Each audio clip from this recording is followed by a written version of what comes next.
किशनपाल और रामपाल दोनों सगे भाई थे और एक छोटे से गांव में अपने अपने परिवार के साथ रहते थे। कुछ दिन पहले ही उन दोनों के पिता का निधन हुआ और पिता ने बंटवारे में दोनों को समान समान चीजें दे दी। लेकिन किशनपाल के मन में लालच आ गया और उसने हेर फेर करके सारी जमीनें और घर अपने नाम करवा लिया। रामपाल को जब इस बात का पता चला तो उसे बहुत दुख हुआ और उसने किशनपाल के पास जाकर अपना हक मांगा। भैया, ऐसा हो ही नहीं सकता कि पिताजी सब जायदाद का मालिक आपको बना दें। क्या उन्हें मैं नहीं दिखा? मैं कौन सा उनका सौतेला बेटा था? अरे तो मैं क्या झूठ बोल रहा हूँ? देख ले, सब पर पिताजी के अंगूठे के निशान हैं। ऐसा हो ही नहीं सकता। मैं मान ही नहीं सकता। जरूर आपने कोई घोटाला किया है। क्या पिताजी को नहीं पता था कि मैं और मेरे दो बच्चे भी हैं? अगर एक बार वो मुझे ना भी देते तो बच्चों का हक वो कभी नहीं मारने वाले थे। या तो आराम से मेरी जमीन मुझे दे दो, वरना मैं पंचायत बैठा लूंगा। जो दिलाए वो कर ले, लेकिन सारी जमीन और घर मेरा है तो बस मेरा है। तेरे को एक मकान दे दिया, यही बहुत है। रामपाल को ये बात बिल्कुल भी हजम नहीं हो रही थी। वो अपने घर जाता है और अपनी पत्नी को बोलता है। शारदा, मुझे बिल्कुल भी यकीन नहीं है कि पिताजी कुछ ऐसा करके जा सकते हैं। किशनपाल भैया के मन में लालच आ गया है। मैं कल पंचायत बिठा लूंगा। पंचायत बिठाने से कुछ नहीं होगा। अगर पंचायत में बात रखनी ही है तो जमीन तो उनसे मांग ही लेना। दोनों पति पत्नी बहुत उदास और दुखी थे क्योंकि उनके पास अब बिल्कुल भी जमीन नहीं थी। पंचायत बैठाई जाती है, दोनों भाइयों की बातें सुनी जाती है। आखिर में पंचायत कहती है कि रामपाल गुजारा कैसे करेगा, इसलिए 2 बीघा जमीन रामपाल को दे दी जाए। रामपाल इस बात के लिए अड़ जाता है कि उसे बराबर का हिस्सा मिलना चाहिए, लेकिन किशनपाल उसे 2 बीघा जमीन में टरका देता है। 2 बीघा जमीन, भला इसमें हम क्या खा लेंगे? ये तो सरासर नाइंसाफी है। मैं जानता हूँ शारदा कि यह नाइंसाफी है, लेकिन मैं क्या कर सकता हूँ? पंचायत में 2 बीघा जमीन देकर वो महान बन गया, लेकिन अब हमारा क्या होगा? रामपाल जानता था कि उसके भाई ने उसके साथ धोखा किया है। वो इस बात से बहुत दुखी भी था। आखिर में वो 2 बीघा जमीन पर ही खेतीबाड़ी करने की सोचता है। अपने खेतों में जाकर वो अपने खेतों की सफाई कर रहा था कि तभी एक बॉल उसे अपने खेतों में दिखाई देती है। वो उसे उठा लेता है। बड़ी अजीब सी बॉल है। कैसे चमक रही है? लेकिन यहाँ खेतों में कैसे आ गई? यहाँ तो कोई खेलने भी नहीं आता। रामपाल उस बॉल को उलट पुलट कर देखता है। वो एक नीले और सफेद चमकीले रंग की बॉल थी। थोड़ी देर देखने के बाद वो उस बॉल को साइड में फेंक देता है। तभी वो बॉल टूट जाती है और उसमें धुआं निकलना शुरू हो जाता है। तभी उसमें से एक छोटा सा अजीब सा दिखने वाला इंसान बाहर निकल कर आता है, जिसके लंबे लंबे कान थे। उसका शरीर छोटा था और वो दिखने में बहुत ही अजीब था। रामपाल उसे देखकर बुरी तरह डर जाता है, जबकि वो आदमी। नींद खराब कर दी मेरी। सोचा था यहाँ आकर आराम से सोऊंगा, फिर अपनी दुनिया में लौट जाऊंगा, लेकिन यहाँ पर भी चैन नहीं है किसी को। अब मुझे माफ करना। मैं नहीं जानता था कि इसके अंदर आप हैं। वैसे आप हैं कौन? और इसके अंदर क्या कर रहे थे? और आप कहाँ से आए हैं? इस दुनिया के तो आप नहीं लग रहे। मैं इस दुनिया का प्राणी हूं ही नहीं, मैं लगूंगा कैसे? और वैसे भी मैं यहाँ पर सिर्फ सोने आया था, और अब तो मैं सो भी नहीं पाऊंगा क्योंकि तुमने तो मेरा बिस्तर ही तोड़ दिया। ये आप क्या कह रहे हो? ये छोटी सी बॉल आपका बिस्तर था? ओहो, मेरी वजह से फिर तो आपकी नींद खराब हो गई। आप एक काम करो, वहां कोने पर चारपाई पड़ी है, उस पर जाकर लेट जाओ। उस पर लेटने से आपको अच्छी नींद आएगी।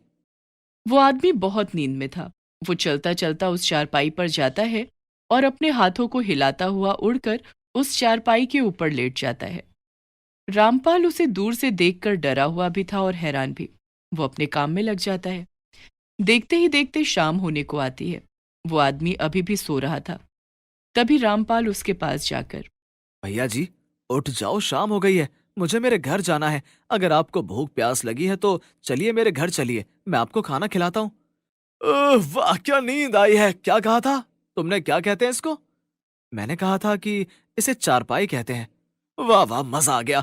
इस पर सोने के बाद तो मेरी सारी थकान उतर गई है और मेरी नींद भी पूरी हो गई है। जब मैं यहाँ से जाऊंगा तो इसे अपने साथ लेकर जाऊंगा। ये सुनकर रामपाल को हंसी आ जाती है। फिर वो पूछता है तो वो आदमी कहता है कि हाँ, उसे तेज भूख लगी है। रामपाल उसे हाथ में उठाकर अपने कुर्ते के ऊपर वाली जेब में डाल लेता है और घर आ जाता है। घर आने के बाद वो अपनी पत्नी शारदा को खाने के लिए बोलता है। बाबा बाबा, आपकी जेब में कुछ हिल रहा है। अरे अरे, मैं तो उसको भूल ही गया था। हाँ हाँ, ये मेरा दोस्त है। आज ही मेरा दोस्त बना है और दूसरी दुनिया से आया है। शारदा, इसके लिए भी खाना ले आओ। वो उसे अपनी जेब में से निकालकर बाहर बैठा देता है।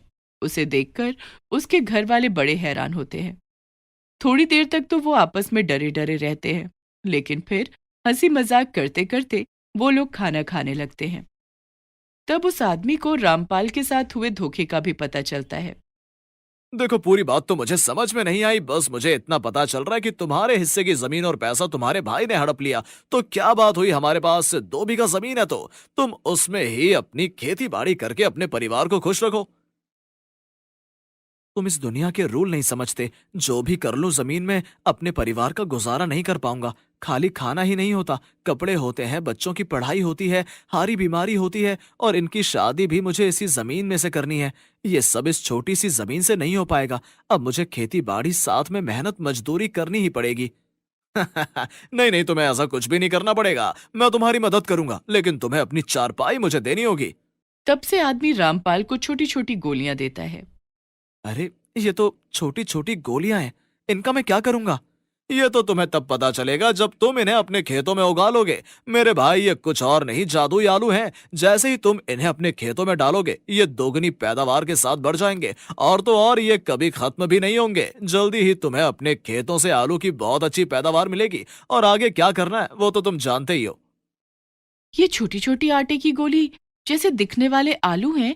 मुझे तो अपनी आंखों पर यकीन ही नहीं हो रहा। कल तुम ना इन्हें अपने खेतों में डाल देना, और मेरे को भी कल जाना है। मेरी छोटी बॉल भी वहीं खेतों में पड़ी है। मैं तुम्हारी चारपाई लेकर जाऊंगा। भाई, ये बात तो तय है। रामपाल को अभी भी यकीन नहीं हो रहा था कि वो छोटे छोटे से दिखने वाले आलू की खेती की पैदावार देंगे। अगले दिन सुबह रामपाल उस आदमी को फिर अपनी जेब में डालकर खेतों में ले जाता है। वो आदमी अपनी बॉल उठाता है और उसके अंदर चारपाई को छोटा कर बंद हो जाता है। रामपाल बहुत हैरान था। वो चारपाई को छोटे साइज की कर लेता है। रामपाल को वो सारे बीज देकर वहां से गायब हो जाता है। रामपाल उन्हें अपने खेतों में उगा देता है और अपने घर आ जाता है। क्या तुम्हें उस आदमी की बातों पर पूरा यकीन है? क्या सचमुच में उन छोटे बीजों से आलू की खेती हो जाएगी? भाई, मुझे तो भला मानस ही लगा। बाकी वो जाने, भगवान जाने।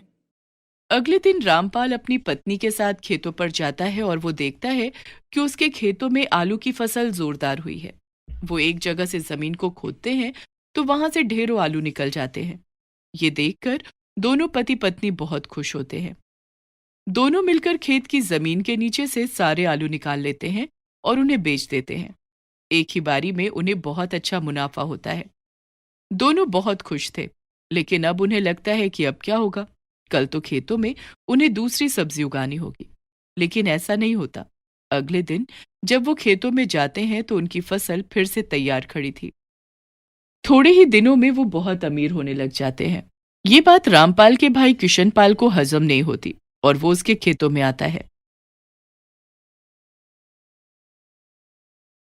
अरे वाह वाह, मेरी दी हुई जमीन तो सोना उगल रही है। तुझे तो मेरा एहसान मानना चाहिए, और इस एहसान से तुझे अपने खेतों के आधे आलू मुझे देने होंगे। मेरे बड़े भाई हो, इसलिए मैं शर्म करता हूँ। लेकिन अगर मेरे खेतों की तरफ नजर करके भी देखा तो मुझसे बुरा कोई नहीं होगा। 2 बीघा जमीन दी है तुमने मुझे।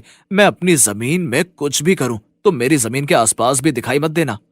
तभी कुछ किसान लोग वहां पर उनके झगड़े में आ जाते हैं और सब मिलकर किशनपाल को भला बुरा कहते हैं। किशनपाल उन लोगों को देखने की धमकी देकर वहां से चला जाता है। रात को चोरी छुपे वो रामपाल के खेतों में आकर आलू निकालने लगता है। सारे आलू निकालने के बाद जब वो पीछे मुड़कर देखता है तो वहां पर कुछ भी नहीं था। तभी वो देखता है कि पीछे छोटा सा आदमी खड़ा हुआ है। तुमने मेरे दोस्त के खेतों को नुकसान पहुंचाने की कोशिश की, अब तुम्हें इसका खामियाजा भुगतना होगा। तुमने उससे ज्यादा जमीन ली हुई है। जाओ, अब तुम अपने खेतों में खेती करके दिखाओ। किशनपाल को कुछ समझ में नहीं आता। वो तो उस अजीब से दिखने वाले आदमी को देखकर डर के मारे वहां से भाग जाता है। सुबह रामपाल अपने खेतों में आता है तो आज भी पूरा खेत आलू से भरा होता है। और उस अजीब दिखने वाले आदमी को देखकर किशनपाल के होशो हवास बिगड़ जाते हैं। उसे ऐसा लगता है जैसे उसके पीछे भूत पड़ गया है। वो अपने इतने बड़े खेत में भी खेती नहीं कर पा रहा था, और धीरे धीरे वो बहुत गरीब हो जाता है और रामपाल बहुत अमीर। कन्हैया और उसकी पत्नी राधा पापड़ बनाकर बेचने का काम किया करते थे। वो आलू के तरह तरह के पापड़ बनाते थे, प्लेन, काली मिर्च वाले, मसाले वाले। इस काम में बहुत मेहनत लगती थी। दोनों पति पत्नी दिल लगाकर अपना काम किया करते थे। कन्हैया और राधा के दो बच्चे थे और दोनों पास के सरकारी स्कूल में पढ़ने जाते थे। एक दिन की बात है, गांव का अमीर ठाकुर जमशेद सिंह शहर से वापस लौट रहा था। कन्हैया भी सामान लेकर घर की तरफ आ रहा था कि तभी ठाकुर की गाड़ी से एक गरीब आदमी कुचला जाता है। लेकिन ठाकुर ऐसा दिखाता है जैसे कि किसी और ने उस आदमी को मारा है। वो उसे देखने के लिए गाड़ी से उतरा है। कुछ लोग ठाकुर के साथ थे तो ज्यादातर लोग ठाकुर के खिलाफ। गांव में पंचायत बैठाई जाती है। तुम बताओ कन्हैया, क्योंकि तुम सबसे ज्यादा नजदीक थे उस समय, किसी से डरने की जरूरत नहीं है। याद रखो, अगर तुमने झूठ बोला तो भगवान तुम्हें कभी माफ नहीं करेगा। साहब, मैं गाड़ी से आगे की तरफ था। वो आदमी ठाकुर की गाड़ी से ही कुचला गया था। जैसे ही वो गाड़ी के नीचे आया, बहुत तेज चिल्लाया था और मैंने पीछे पलटकर देखा तो तब तो गाड़ी उसे कुचल चुकी थी। तुम क्या कहते हो ठाकुर? अब तो आंखों देखी बात हो गई है। पर मेरा कोई इरादा उसे मारने का नहीं था। वो अचानक से गाड़ी के आगे आ गया। मैं उसके परिवार का भरण पोषण करने का जिम्मा उठा लूंगा। ये बोलकर ठाकुर गांव की नजरों में महान बन गया और उसने घूर कर कन्हैया की तरफ देखा। कन्हैया जानता था कि अब उसकी खैर नहीं, और हुआ भी ऐसा ही। आसपास के गांव जहां से कन्हैया सामान खरीदता था, वो लोग जो मंडी जहां से वो आलू खरीदता था, हर किसी ने कन्हैया को सामान देने से मना कर दिया। और बोलो सच, पता है ना सच बोलने की कीमत चुकानी पड़ती है। अब बांधो बोरिया बिस्तर और चलो शहर। यहां तो हम लोग रह नहीं सकते। दाना पानी नहीं मिलेगा तो जिंदा कैसे रहेंगे। मैं क्या करता?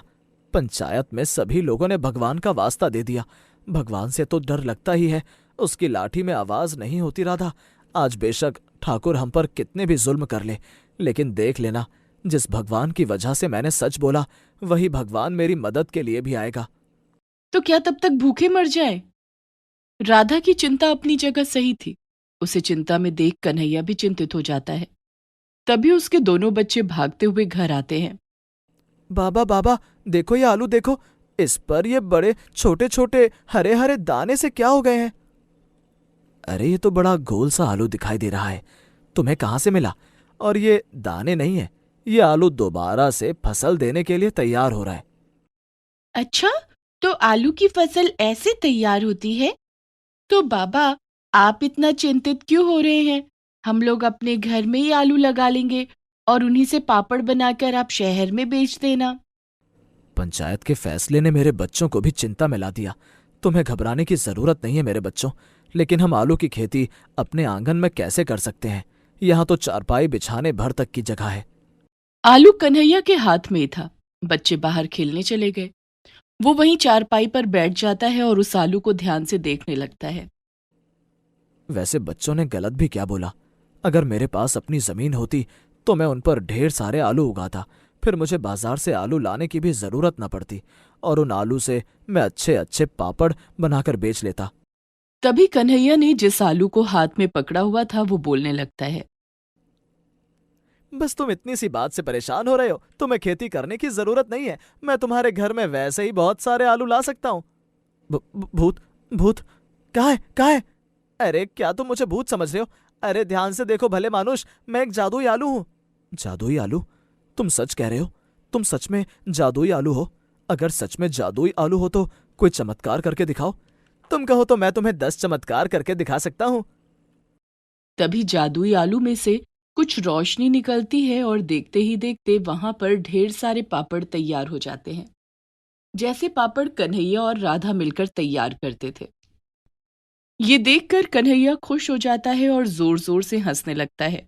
तभी राधा भी वहां आ जाती है। अरे, तुम इतनी जोर जोर से हंस क्यों रहे हो?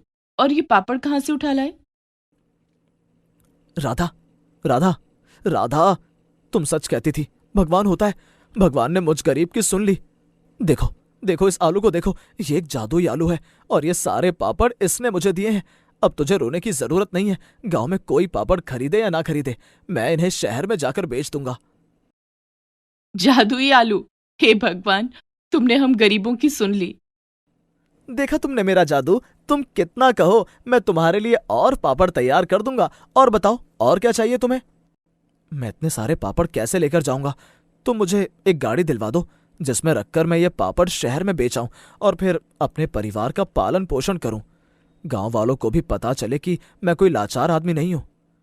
उसकी बात सुनकर आलू जोर जोर से हंसने लगता है और उसे समझाता है कि तुम मेरी वजह से बहुत अमीर आदमी बन सकते हो। तुम्हारे पास में ठाकुर से बड़ा घर, जमीन, ज्यादा नौकर चाकर हो सकते हैं। नहीं नहीं, मैं एक साधारण आदमी हूं और इसी तरीके से अपना जीवन जीना पसंद करता हूं। मुझे मेहनत करके खाना खाने की आदत है। तुमने अगर मेरे लिए इतना भी कर दिया, वही मेरे लिए सोने पर सुहागा होगा। जादुई आलू राधा और कन्हैया की ईमानदारी से खुश हो जाता है और उन्हें एक छोटा सा टेम्पो दे देता है, जिसमें कन्हैया सारे पापड़ लाद कर शहर लेकर जाता और वहां उन्हें बेचने लगा। रोज वो अलग अलग शहरों में जाकर अपने आलू के पापड़ अच्छे दामों पर बेचने लगा और देखते ही देखते उसके घर के हालात अच्छे होने लगे। वहीं एक दिन घर के बाहर शोर शराबा सुनकर राधा बाहर आती है तो देखती है कि उसका बेटा लहूलुहान खड़ा है। क्या हुआ? तुझे इतनी चोट कैसे लगी? कुछ नहीं माँ, ठाकुर के बच्चे इधर खेलने के लिए आए थे और मुझे देखकर अचानक से मुझसे लड़ने लगे। हम लोगों के बीच में हाथापाई हो गई। वो दो जने थे और उन्होंने मुझे दबोचकर बहुत मारा। जैसा ठाकुर वैसे बच्चे। लगता है इन लोगों को अपनी धन दौलत का बहुत घमंड हो गया है। इंसानों को इंसान नहीं समझते। अरे, यहाँ खड़े होकर सुनाने से क्या होगा? तेरे पति को ठाकुर के खिलाफ बोलना ही नहीं चाहिए था। उन्होंने जो किया बिल्कुल ठीक किया। सारी जिंदगी उस घटना को सोच सोच कर दुखी होने से अच्छा है कि कसूरवार को सजा दिलाई जाए। तो फिर यहाँ खड़े होकर ठाकुर को कोसने की कोई जरूरत नहीं है। देख लेना, आए दिन अब तुम्हारे साथ में ऐसी ही घटनाएं होंगी। ठाकुर बहुत ही अमीर आदमी है और ताकतवर भी। राधा को उस औरत की बात दिल के अंदर तक लग जाती है। वो अपने बेटे को अपने साड़ी के आंचल से पोंछते हुए घर ले आती है और अंदर आकर रोने लगती है। अरे अरे बहन, तुम रो क्यों रही हो? तुम्हें पता होना चाहिए, जो भी आदमी सत्य की राह पर चलता है वो इसी तरह कांटों पर भी चलता है। तो क्या सच बोलने के कारण हम सारी जिंदगी ऐसे ही रहेंगे? वो ठाकुर यूं ही हम गरीबों पर अपनी मनमानी चलाता रहेगा? नहीं नहीं, ऐसा तो कुछ भी नहीं है। मैं तुम्हें ठाकुर से भी अमीर आदमी बना सकता हूँ। सारे गांव वाले बस तुम्हारी सुने, मैं ऐसे हालात भी बना सकता हूँ। जादुई आलू की बात सुनकर राधा उससे कहती है, तो ठीक है, तुम हमें ठाकुर से भी अमीर बना दो और ताकतवर भी। जादुई आलू राधा की बात मान लेता है और देखते ही देखते उनकी एक बहुत बड़ी हवेली बन जाती है। घर पर कई गाड़ियां खड़ी थीं, नौकर चाकर थे, बच्चों ने और राधा ने सुंदर कपड़े पहने हुए थे। अब उन्हें किसी चीज की कोई कमी नहीं थी। तभी शाम को जब कन्हैया वापस आता है तो अपने घर की जगह बड़ी हवेली देखकर चौंक जाता है। हे भगवान, मेरा वो सुखी संसार कहाँ चला गया? इतनी बड़ी हवेली, एक कमरे से दूसरे कमरे तक जाने के लिए भी इतना चलना पड़ेगा। नहीं नहीं, मुझे तो मेरा वही दो कमरों का घर बहुत प्यारा था। चुप करो तुम। तुमने आज देखा नहीं, ठाकुर के बच्चों ने मेरे बेटे को पीट डाला। अब हम उससे अमीर हैं, अब हम भी अपनी ताकत दिखाएंगे। राधा, तुम बच्चों के प्यार में ऐसा कह रही हो, लेकिन तुम भी वही करने की बात कर रही हो जो ठाकुर करता है। देखा तुमने, पैसा आते ही आदमी का दिमाग खराब हो जाता है। सबसे पहले उसके अंदर घमंड आ जाता है और वो सबको छोटा समझने लगता है। तुम बहुत समझदार हो कन्हैया, तुमने बिल्कुल ठीक पते की बात की है। पैसा ही इंसान का साधारण होना और घमंडी होना दर्शाता है। पर मैं कुछ नहीं कर सकता। राधा जो मुझसे मांगा मैंने उसे दिया। नहीं नहीं, ये सब मैंने बदला लेने के लिए नहीं किया। बस ठाकुर को ये दिखाने के लिए किया कि वक्त कभी भी बदल सकता है, हम भी अमीर हो सकते हैं। उधर सारे गांव में चर्चा शुरू हो जाती है कि कन्हैया के पास जरूर कोई जादुई चीज है जिसकी वजह से उसे इतनी बड़ी हवेली, नौकर चाकर, पैसे और रुतबा मिल गया है। उधर ठाकुर भी अपने सिवा किसी और का इतना बड़ा घर देखकर जल भुन जाता है और अपने आदमियों को उसका घर तोड़ने के लिए भेजता है। नहीं नहीं जादू यालू, मुझे ये सब नहीं चाहिए। तुम जल्दी से मुझे मेरा वही घर लौटा दो। मुझे ये खून खराबा बिल्कुल भी पसंद नहीं है। जैसी तुम्हारी मर्जी, मैं तो जादुई आलू हूँ। जो तुम कहोगे मैं वही करूंगा। कन्हैया का घर वापस वैसे ही बन जाता है। ठाकुर के लोग देखकर हैरान थे कि अभी तो वो बड़े घर के आगे खड़े थे, अब कन्हैया के घर के आगे खड़े हैं। ये देखकर वो बुरी तरह डर जाते हैं और वहां से भाग जाते हैं। और ठाकुर को जाकर सारी बात बता देते हैं। इसका मतलब कन्हैया के पास ऐसी ताकत है, वो जब चाहे अमीर बन सकता है, जब चाहे कुछ भी कर सकता है। मैं तो फिर उसके सामने कुछ भी नहीं हूं। भगवान का शुक्र है तुम्हें ये बात समझ में आई कि सभी लोग अपनी अपनी जगह पर मजबूत होते हैं। उस दिन कन्हैया ने सच बोला, जिस वजह से तुम्हें भी पंचायत में सच बोलना पड़ा। भगवान का शुक्र अदा करो। अगर तुम सच नहीं बोलते तो ना जाने तुम्हें क्या क्या दुख देखने पड़ते। तुम्हें इसी जीवन में पश्चाताप का मौका मिला है, इसलिए ये द्वेष छोड़ दो और कन्हैया को भी उसकी जिंदगी जीने दो। ठाकुर को अपनी पत्नी की बात बिल्कुल सही लगती है। वो कन्हैया के घर जाकर उससे माफी मांग लेता है और अब कन्हैया जादुई आलू की मदद से गांव में भी पापड़ बेचने लगता है और शहर में भी धीरे धीरे उसके हालात बहुत अच्छे हो जाते हैं और वो अपने परिवार के साथ खुशी खुशी जीवन गुजारता है।